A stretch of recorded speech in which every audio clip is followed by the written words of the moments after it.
So we're gonna round out our night with Mr. Murr. Hey, why don't you hit us with the three and out? All right. I'm excited about this first one too because I love to bring up hypothetical fights. This one I want to see where you guys stand. I'm going to go ahead and put the parameter on this that they have to be in their prime because I feel like one is probably more in their prime than the other. But your first question for tonight's three and out. Who would win in a street fight? Michael Vick or Tim Tebow? Wesley, you're up. God damn.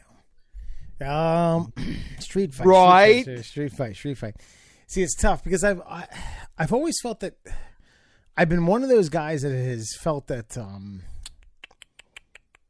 See, I felt that sometimes people put a too much of an emphasis on he's a tough guy. He's tough. He's tough over just like sheer fucking athleticism. And I think Tebow outweighs Vic by about 25 pounds. And it's not flubber fucking like roly poly Jared weight. It's strength. It's raw strength.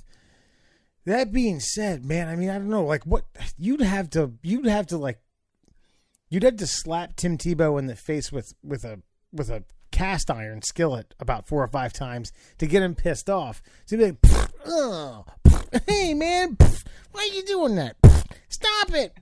I'm getting mad. I'm gonna fight you. That's it. Lost it. And I think like if you had like blew a fart and then threw a banana peel in Mike Vick's way, when I'm not saying that like he was a bad guy. I just feel like he would have like he had like a little bit of a short-haired trigger pin. So, I mean, does Tim Tebow get? Is he in the? Are they both extremely pissed off being cattle prodded in cages and then let go in a fiery pit? No, they're in the street and they're mad and they're fighting. Like there's just normal guys getting into a fight. It's not. Yeah, I get what you're saying about like Tebow gets fiery though. I mean, he is an athlete. I think he's been branded too hard with the golden crucifix to say that Tim Tebow is not a human. Right. I think he gets mad. I think he gets angry. I think he gets fiery. I think he gets passionate. The question is like, who do you think? It's actually pretty simple. Who would win a street fight, Michael Vick or Tim Tebow? If they threw down and scrapped, who would win? I would say I'll say Mike Vick. I'll say Mike Vick. He's a better athlete. The weight discrepancy he makes up for in athleticism. Grew up in the hard streets of Hampton Roads, Virginia. Had a little harder upbringing. Tougher fella. Trained dogs, slapped dogs, beat up. Won an MVP, an offensive MVP with the Eagles. I'll take Vic. All right, Alan. Can you conceive of any nonsensical ways that these two would get fired up and want to fight each other? No, but I'm just gonna take Tebow outright. One, because of the weight difference, and two, I think they're probably. I mean, Vic is quicker, faster. But I think I would say equally as athletic, but the two of them. And fucking Tim Tebow was at Florida with all of them fucking criminals. And under Urban Meyer, who was also a fucking criminal, that motherfucker's got a shank inside of him. Like he would kill a human. He's got a shank ready to come out. It's in there. Like he will kill a motherfucker. Even Mike Vick. And on this occasion, Mike Vick. We're going to get to the bottom of this weight thing before you... Go ahead. All right. I got Tebow at 233. Go ahead, Mur. Go ahead, Mur. No. Go ahead. No, I would go now. Well, I don't want to tip the scales, but now I need to know because it doesn't matter. My answer's not going to change. 233 for Tebow. 6'2", 233. Vic is beefy, 6 foot 215. Okay, so he's got 23 pounds, 18 pounds on Michael Vick, but that's 18 pounds of just cast iron muscle too. And look, I feel like for the reason you said that Tim Tebow wouldn't want to fight Michael Vick, is the reason he would beat Michael Vick in a street fight. You're sitting there saying that Michael Vick would have to take a cast iron pan and beat him in the face like 15 times to make him mad enough. My point would be is like, yeah, Tim Tebow could take a cast iron skillet to the face about 10 or 15 times more than Michael Vick. The athleticism, I don't think there's much of a disparity. No, I think there's a big disparity. In quickness, maybe like hand-eye quickness. Tim Tebow was nowhere near the athlete that Mike Vick was. Ever will be. Both running quarterbacks. Okay. Both playoff winning quarterbacks in the NFL. Okay. Go watch the 1999 Sugar Bowl and then come back to me and say you're right. Tim Tebow couldn't do that. Okay, here you go. Here's the way I will put the two together, an analogy, if you will. Tim Tebow is a lot like a Rocky Balboa, and Michael Vick is much like an Apollo Creed. And we all know how that saga came to a conclusion. It concluded with Rocky just having that true deep down toughness and grit. Yeah, he wasn't the quickest, but he was stronger. He could take a better beating, and he could hand out just as much of a beating as the best beating he could take. So because of that, Tim Tebow tips the scales in favor of the Michael Vick Tim Tebow street fight. I like it.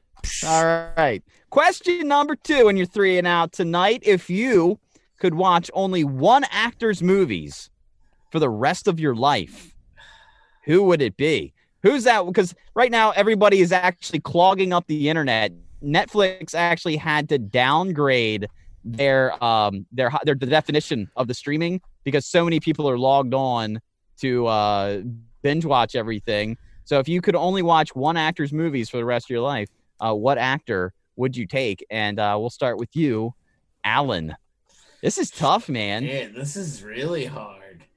And the way I'm looking at it is I wouldn't necessarily try to think of like your favorite movie with this actor, but try to think of an actor where like every movie that they're in is pretty good. Maybe not top tier, but pretty good. Yeah, I mean, I think you get into like the names that come to mind off the top of my head are like a Tom Hanks, Leonardo DiCaprio.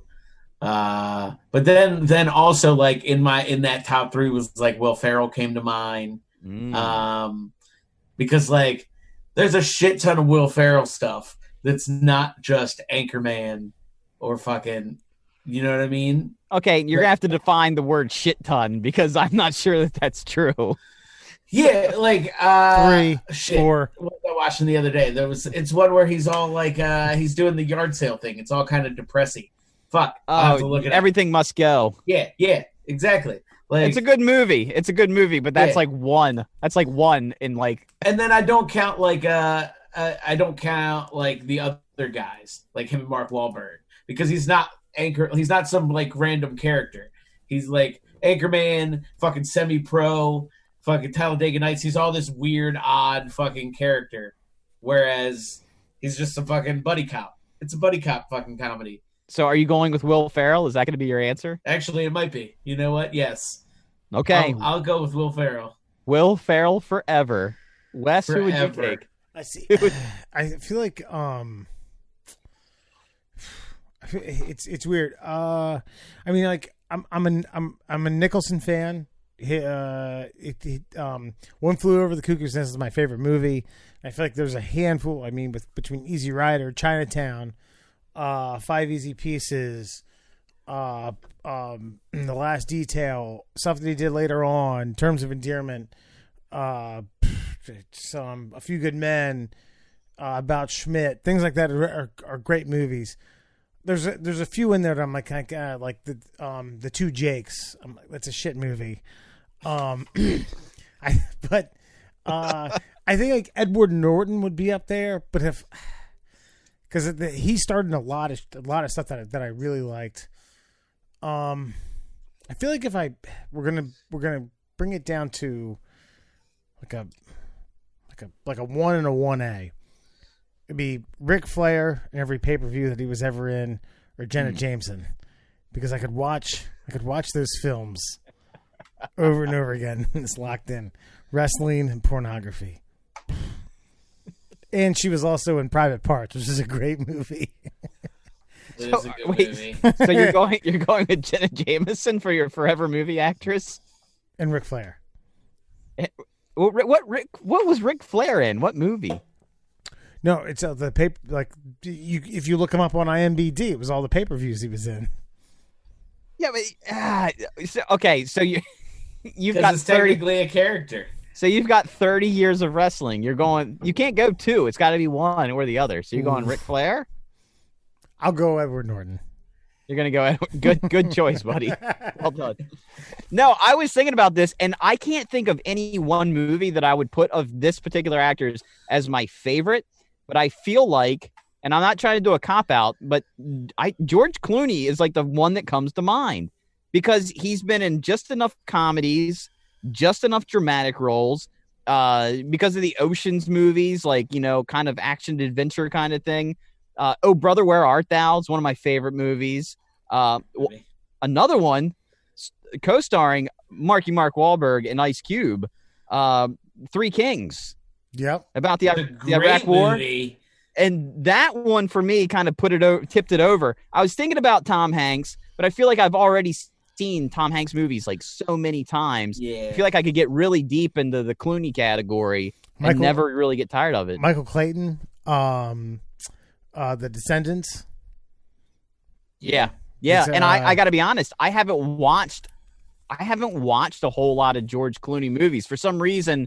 Just because he's like so talented and pretty, I've kind of avoided it. And I feel like if I was trapped on a desert island, I'd just be like, you know what? I think it's time to open up the Clooney box and really get to the bottom of it. Deep dive. While I do a honey and banana mask. That's right. Lay back and order me some Boober Eats. You know it. Get them steak bites. And finally, get those snake bites. Yeah, snake bites. And finally, because of the global pandemic, I thought this would be an appropriate question because everybody's handling things differently. There's so many world leaders making different decisions for their own groups of people. So if you could pick one country to run, what would it be? And we'll start with you, Wesley. One country to run, what would it be? What would it be? Well, Vietnam ranks up there now that they're giving away money for that. It wouldn't be Japan now that they've ditched the Olympics for a year. I don't think it would be anywhere where the pandemic is going ape shit. Italy here now because we've superseded the all. God damn, man! Can you get somewhere where there's good travel? I don't know, man. I feel like the Swiss. They always have it figured out. That's not a bad answer. No. They're all happy. I haven't heard much about Switzerland, especially as far as this goes. I mean, so what do you really do? Everybody brings you their money for you to wash it and clean it, so you're always flush with cash. Yeah. That's a good answer. They remain free of global pandemics and wars. I don't know. They're just nice people. They all speak English. Right here. And Roger Federer is still a hell of a tennis player. All right, Alan, which country would you want to run? Now you don't have to necessarily do it during the global pandemic, but I do think it factors in. It's tough. I know what country I'm staying away from this year, and that's Australia. For obvious reasons. Yeah. That'd be a fucking nightmare job. Why? Because you paid. Is it still on fire? Because I feel like that went away really quick. Is it why? Because you paid too much money for that chick with Instagram pictures? It was. She got me. that fucking bitch. I don't know if it's still on fire, Mur. That's a good question. It did literally just disappear from the news. Yeah. It gave Hanks the coronavirus, too. People were like, fuck it. It's probably from a fucking banana. It's exactly what it was from. You got a banana from a koala bear. He's got COVID-19 and gonorrhea. I think I'm gonna stay in that part of the world. I think I would fucking run New Zealand. Ah, Island country, isolated. I think they're just fucking watching those fucking dudes play rugby and do those dances before they play rugby. So that's nice. That's good and entertaining. Yeah, I think it's just quiet. I think I've heard they have good wines. So maybe I'd get into that. Who knows? Wait, so as the dictator, you would get into the wine game? Like, yeah, get into the whole culture. You know? Okay. Well, and I don't mean to poke fun or make light, but I this may sound very anti-American, the country that I've chosen, but I feel like if I could pick one country, me being me, knowing what I know, the skill set that I have, I would choose North Korea. You've got total control over your people. All the wealth is yours. You're 100% dictator. The rules are yours to make up, no matter how wacky or crazy. You got some nuclear weapons sitting in the basement that you can do what you want with. You're kind of protected on all sides by other people who don't want to piss you off because you're so fucking crazy in the brain. And again, you're treated like a god that was born in the cave of a unicorn. So North Korea is where I will be worshipped, my friends. All right, so look, so aside from what's the okay, so you get instilled as the leader, as a dictator. All right. Yes, Kim Jong-mer. Kim Jong-mer gets airlifted in, and you are now anointed. And aside from the I'm trying to remember the Greek term for having sex with any woman that you want to have sex with. What are three things that you now bring to this country that's been starved for normalcy, that's been lied to for X amount of decades? Come on,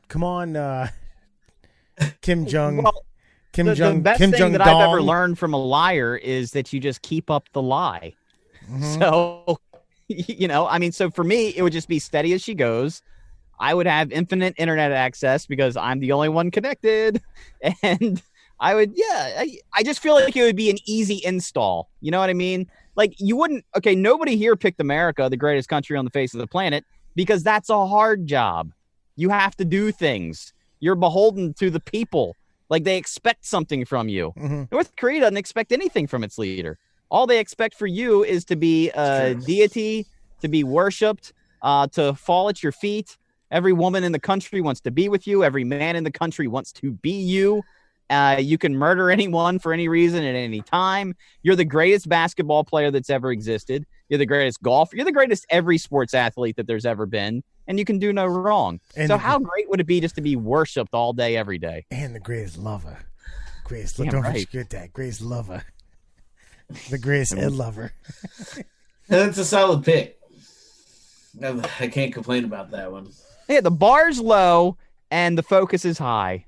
You know, I think your only overstatement there was that you're surrounded by guys that think you're crazy or they're scared of you. Like China and Russia would fuck you up if you stepped out of line too much. With all due respect, we deserve the right to fuck you up. With all due respect, they reserve the right to fuck you up.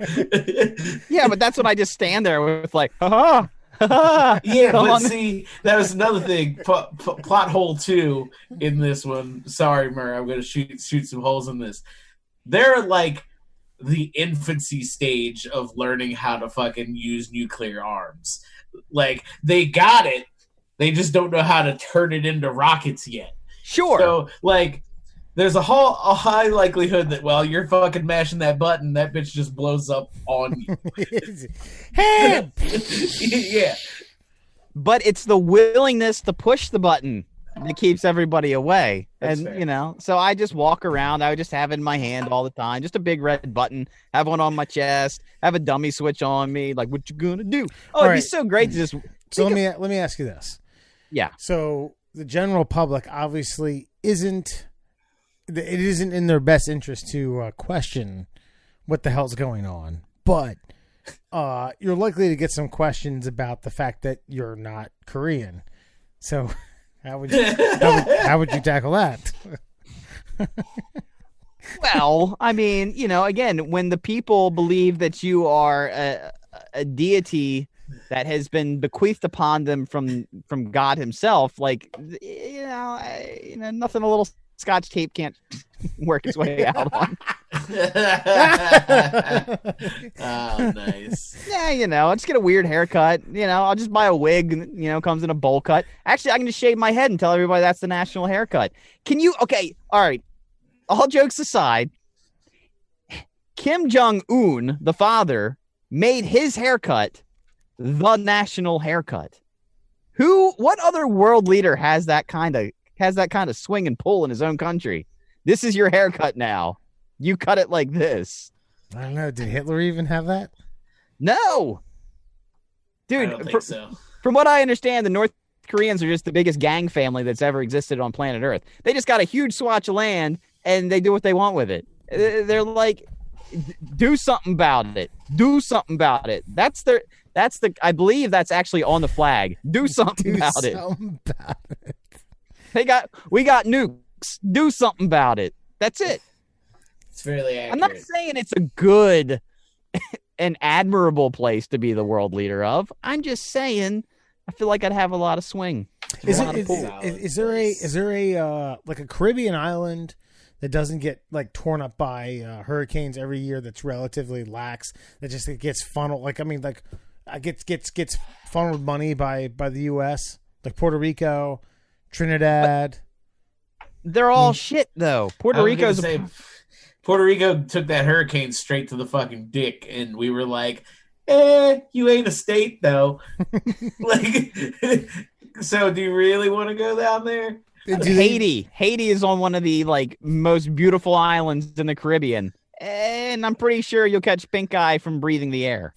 And when the hurricane and earthquake hit them, the whole world was like, fuck it though. Right.